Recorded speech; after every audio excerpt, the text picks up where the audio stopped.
4D 班柯泰然。我係今日嘅主持，學會幹事 4D 班袁海勝。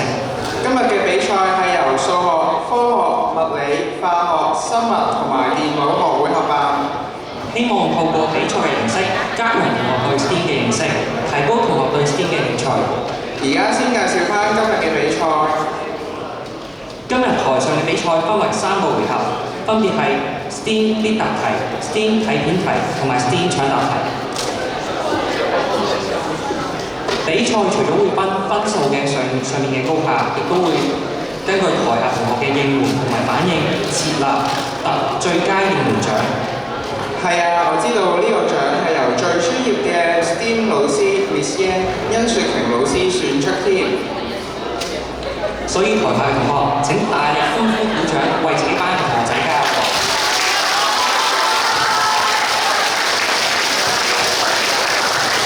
事不宜遲，馬上進入第一個回合 STEAM 必答題。以下係遊戲規則，底分為200分，限時5分鐘，同時回答最多10條必答題，每題思考時間為5秒鐘，需要喺限時之內將代表嘅英文字母放喺台上面嘅減，答啱加30分，答錯或者棄權唔扣分。所有問題嚟自 STEAM Week 晨讀期間嘅科普文章。4篇文章分別為中國航天之父、宇宙級冷知識、一筆定天及中國航天發展。同學亦都可以攜帶文章入場，請計時員同埋計分員預備，亦都請各班準備。第一回合比賽開始。第一題，西方評論家驚嘆錢學森嘅歸來，讓中國哪一個事業提前咗20年呢？ A. 兩彈一星 B. 載人航天 C. 工程控制論 D. 清化銀行系。請5秒後將牌擺入架中。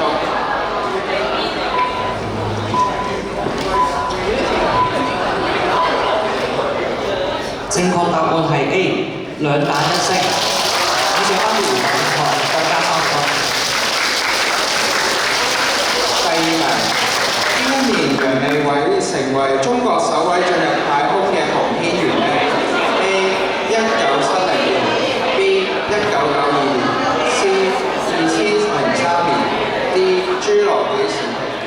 請5秒後將牌擺喺架度作答。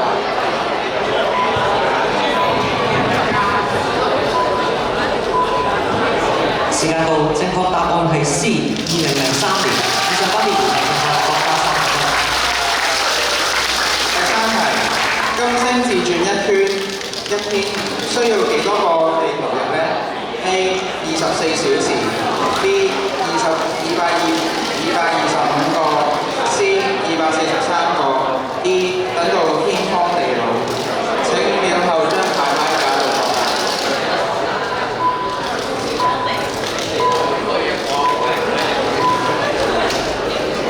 時間到，正確答案係 C. 243個。以上分別回答正確，各加30分。第四題，燃料耗盡嘅地球同步衛星會推到哪一個軌道漂流呢？ A. 墓地軌道 B. 國際空間站 C. 相對論軌道 D. 迴轉壽司軌道。請5秒後將牌擺喺架度作答。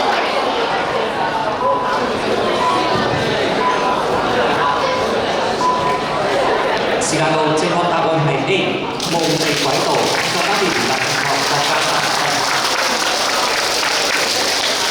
第五題，綜合相對論效應 ，GPS 衛星喺時鐘每日比地球快咗幾多呢？ A. 38微秒 B. 10公里 C. 243個地球 D. 跑得比閃電快。請5秒後將牌擺喺架度作答。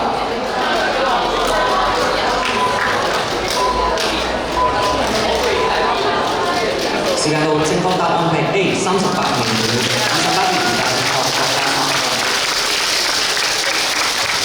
第六題，可以完成一筆畫嘅圖形，必須恰好有幾多個基數頂點呢？ A. 0畫2個 B. 1畫3個 C. 4個 D. 看畫家當天嘅心情。請5秒後將牌擺喺架度作答。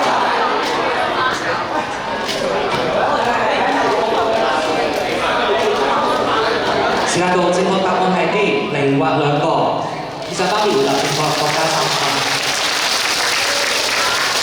第7題，以下哪一個正寫嘅大加英文字母可以一筆畫 ？A E B F C Q D X。請5秒後將牌解讀作答。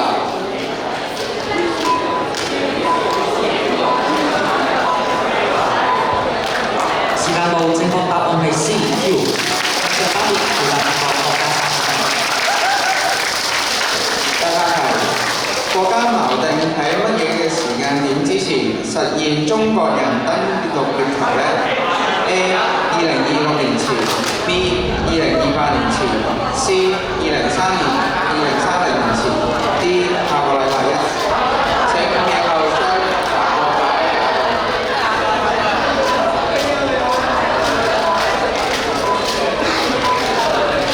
時間到，正確答案係 C 2030年前。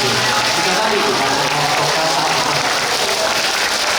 第9題，根據2022年要求，選拔載荷專家必須擁有什麼學歷呢 ？A 中學畢業 ，B 博士學位 ，C 博士學位 ，D 幼稚園畢業。請5秒後將答案擺喺架度作答。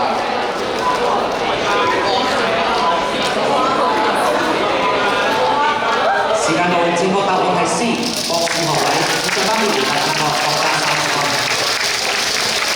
第10題，2020年嫦娥5號成功喺月球帶回幾多克重嘅月亮 ？A 2000克 ，B 14圈 ，C 44年 ，D 裝滿1個貨櫃。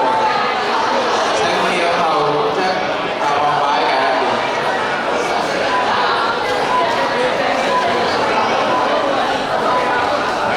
時間到，正確答案係 A 2000克。以上3題回答正確，各加30分。第一回合完結，現在4班得分如下 ：A 班、該班、C 班、D 班都係500分。我哋仍然仲有2個回合嘅。而家進入第2回合 ，STEAM 睇片題。同學先睇一段有趣嘅短片，要留意片段當中嘅資料同埋細節。限時3分鐘，回答最多8條嘅搶答題。每題限時10秒鐘，答啱嘅就加30分，答錯或棄權嘅就扣20分，唔設有補答。每班有一個台下錦囊，使用後可由該班台下代表作答。使用錦囊前，先要付出20分，答啱嘅就加60分，答錯或棄權嘅就唔扣分。如果你想使用台下錦囊嘅話，可以舉起台上嘅卡牌。另外，由於時間所限，片段將以1.3倍速播放，所以同學要即刻留心喎。就6分同意。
公交站的超能力让你知道这班车到站时间应该是7点10分，尽量使用到8点整。你也很厉害，你是一个随机侠，能绝对随机的在7点到8点之间的某一刻出现在车站。那你平均的等车时间是多久呢？就是5分钟。但如果前面的司机是从武汉来进扶贫的，前3辆车的时间间隔变成了5分钟，后面的师傅又因为肚子有中途下课上的课，或者被埋错了老太太拉着到了下家长，或者他是班车客的酒力回起开发案车辆，总之后3的间隔变成了15分钟。于是这6辆车的到站时间就变成了7点15、7点10分、7点15、7点7点半、7点45分、8点整。虽然1小时还是有慢车，但你要等待的平均时间变成了多少呢？如果你7点到7点15之间到车站，那这个时候公交车的间隔是5分钟，你平均等待时长2分半。如果你7点16到8点之间到车站，这个时候的间隔是15分钟，你平均要等待3点2分半。也就是说，你有4分之6站有2分半，有4分之3站7分半。这个事情算一下，你的平均等待时间变成了6分15秒，比当时5分钟长了不少，真是非常amazing啊！仅仅因为司机是会有开的快，有开的慢，乘客等待时间一定会变长。这本质上是因为坐上快车和慢车的态度并不是相等。慢车因为它慢，占据的时间就更多，所以你更有可能落入等慢车的区间，从而拉长了你的等待时间。快车的快乐抵消不了慢车的漫长，人生也是如此。在时间的长河中，你有更大的态度，在等待一辆慢车，一件慢的事，一个慢的出现。如果司机是越开越自我发挥，那么从起点站军旅出发的公交车，他们之间的距离会越来越随机，有时候前后脚连着挤压，有时候打死了。我们用拍子开了10万辆公交车，可以估计，如果公交车非常随机的到站，那辆车到站的时间间隔会突破5小时2.9九的指数额，而1小时到站的公交车数量会突破5小时2.7还有的活动。在这种情况下，你的平均等车时间就等于发车的时间间隔，也就是说10分钟一班的公交车，你平均就得等10分钟。这是很本直觉，但这就是数学。如果你说你不坐公交感受不到公交车悖论，那我再介绍一个公交车中的非常相似悖论，叫友谊悖论。什么？你说你没有朋友？那我现在就是你的朋友啊！你会不会经常觉得自己很社恐，不知道怎么跟别人说话？但是朋友左右翻飞，跟谁都聊天，热火朝天，你心里面的郁闷啊！我的朋友们就是比我更受欢迎吗？嘿嘿，没错，没想到啊，数学上可以证明你的朋友就是比你更受欢迎。直觉上你会觉得我的朋友数和我的某个他的朋友数没个差别，谁都是那么几个朋友。但是平均来说，你的朋友大概拥有比你更多的朋友，他们都会比你多一些。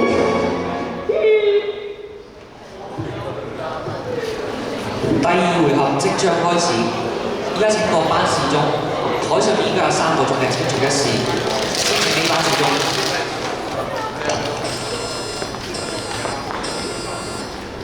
請該班士中。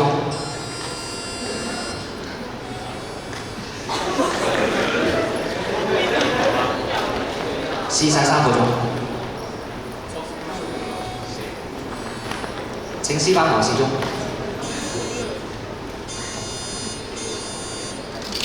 D 班男士中。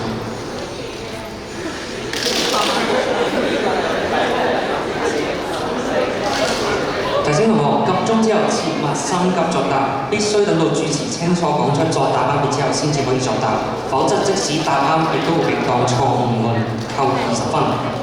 另外，每班有一次付出20分使用台下感能機會，答啱可以加60分。你哋只需要舉出台上嘅牌就得啦。請計時員同埋計分員預備，亦都請各班準備。第2回合比賽開始。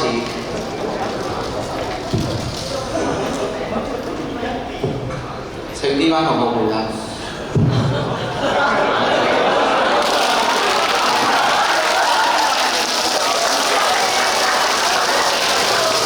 因為有等待時間悖論。正確答案係 boy， 等待時間悖論。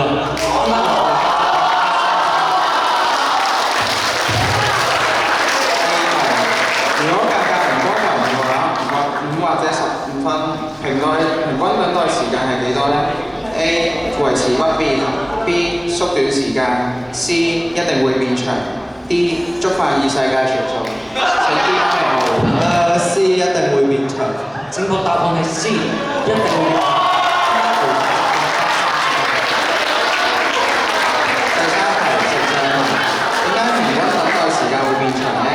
A 因為慢車故障率高 ，B 易落入長區間。該班同學請回答。B 正確答案係 boy， 易落入長區間。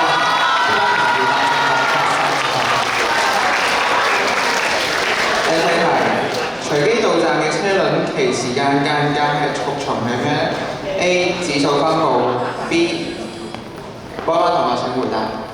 A 正確答案係 A 指數分佈。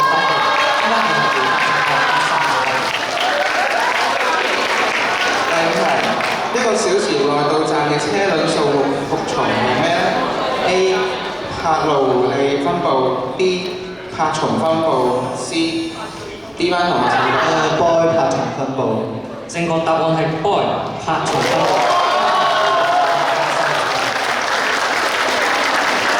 第六題喺影片中提及嘅另一個相似悖論係咩？D 班同學請作答。友誼悖論。正確答案係 boy 友誼悖論。第七題，數學證明你朋友通常擁有多少個朋友呢？boy 班同學請作答。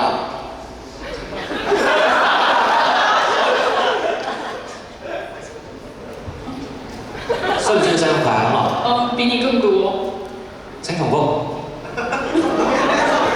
比你更多。正確答案係 A， 比你更多。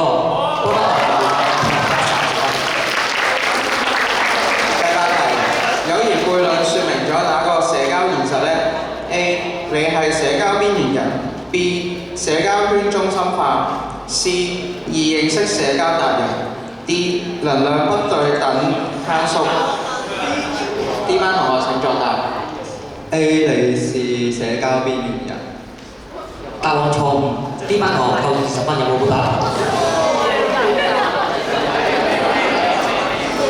冇補答，而家進行下一題。第二回合完結，而家4分都分為 A 班500分、B 班590分、C 班500分同埋 D 班600分。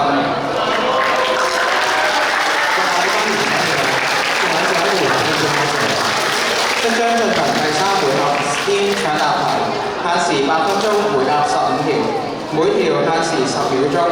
答啱嘅就加30分，答錯或棄權嘅就扣20分。每題設有1次補答機會。每班有一個台下錦囊，使用後可由該班台下嘅代表作答。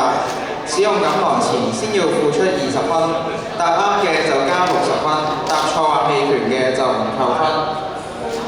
再一次提醒啦，撳鐘之後切勿心急作答，必須等到主持清楚講出作答班別之後先至可以作答，否則會被當錯誤論扣20分。請計時員同計分員預備，亦都請各班預備。第3回合正式開始。第一題，名句：夢想就像宇宙中的星辰，看似遙不可及，但只要你努力向上攀登，總有一天你能觸摸到它的光芒。是出自哪一位著名嘅中國航天英雄呢？ A. 楊利偉 B. 錢學森。 A 楊利偉 A。由於該班別喺未有之前未有感到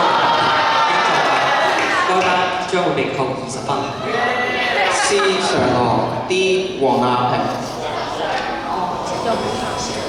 請該班同學作答。D。正確答案係 D。黃亞平。該班同學加3。以下是哪一個實驗室 ？A. 化學室 B. 生物室 C. 科學室 D. 物理室。請 C 班同學作答。化學室。正確答案係 A。化學室。C 班同學回答加3。第3題，以下哪一個是化學家 ？A. 達爾文 C. B. 林展康 C. 居里夫人 D. 愛因斯坦。我哋班使用錦囊。由於未叫班別咧喺之前該班將會被扣20分，頭上有冇補答？A 班同學作答。C. 居里夫人。正確答案係 C。居里夫人。A 班回答正確加3。第4題 ，DNA 嘅中文全稱係咩呢 ？A. 核糖核酸 B. 脱氧核糖核酸。D 班同學請作答。我哋用錦囊。小朋友不對，交俾相關嘅代表。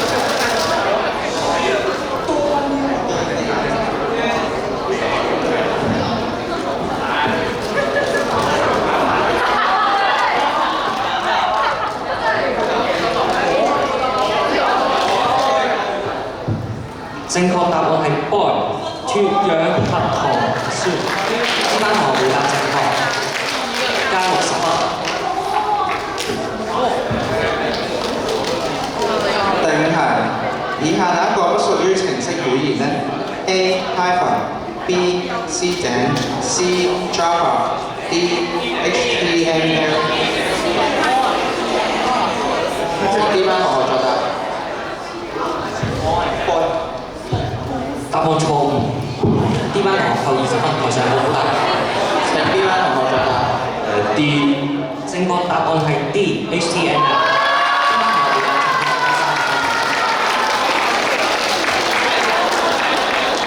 第六題，下列哪一個係光反射現象呢 ？A. 筷子在水中彎曲 ，B.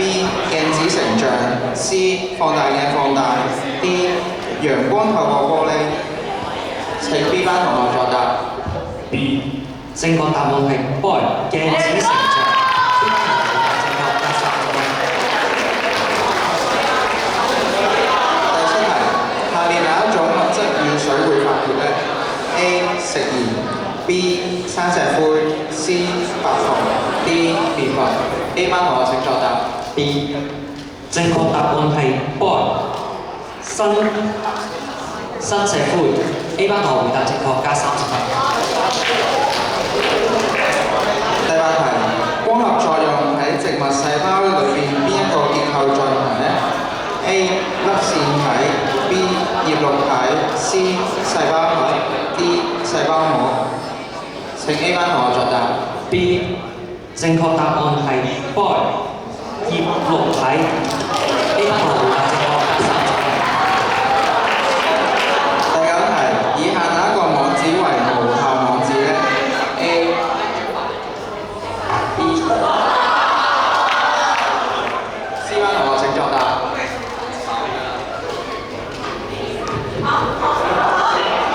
需唔需要西瓜？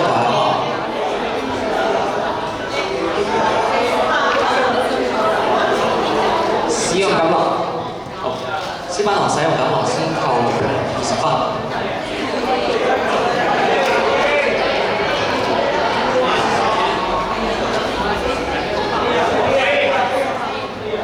答案錯誤。大家冇答。C D。請 D 班同學作答。D。答案錯誤。D 班扣20分。正確答案係 C。第十題，物體放在凹凸透鏡嘅焦點 F 以內，成像為 A. 實像縮小。A 班同學請作答。推像放大。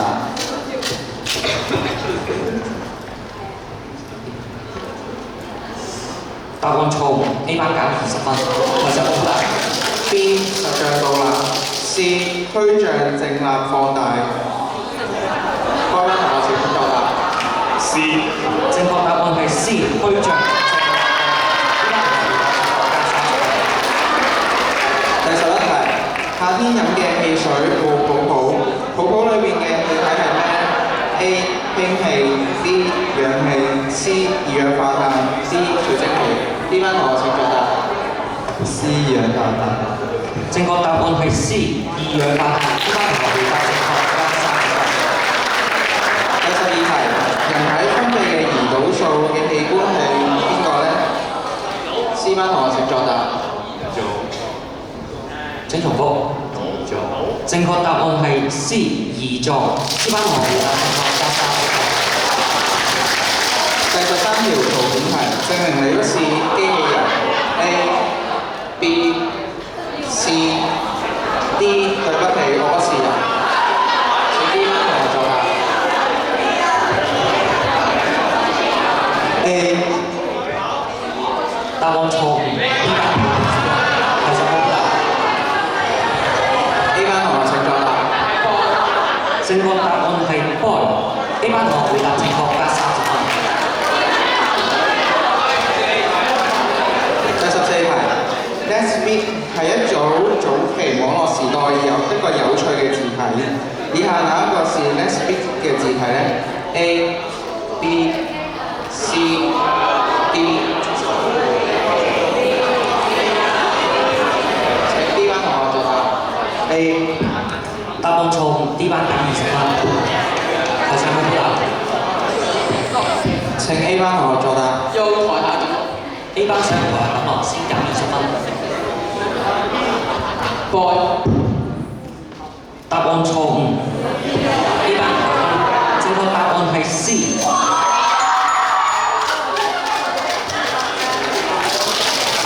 間到，第3回合完畢。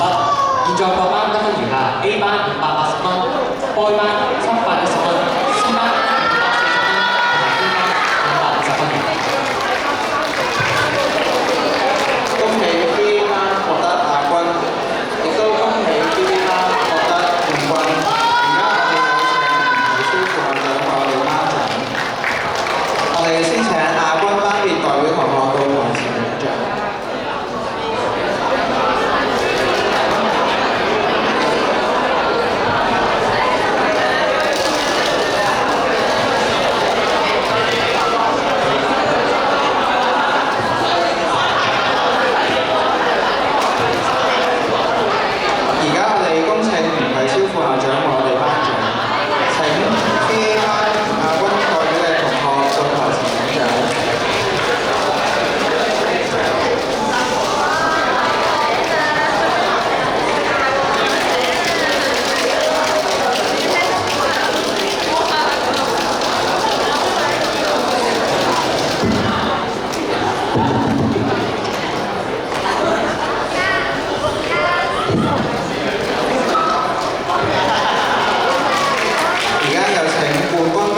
到台前領獎。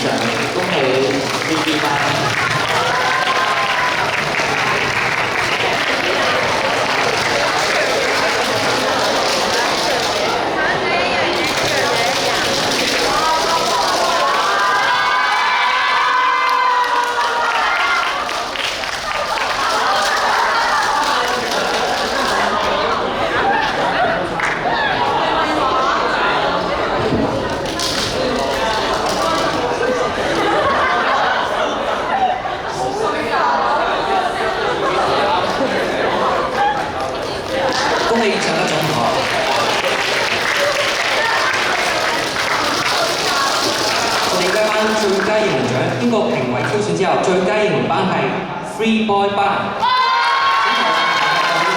恭喜 Free Boy 班。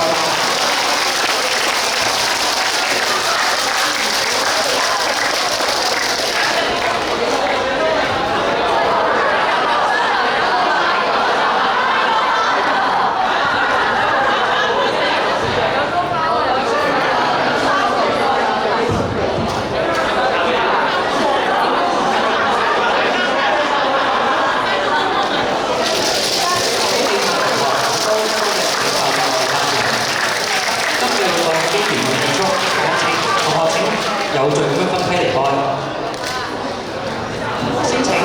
先請 D 班同埋 boy 班同學離開。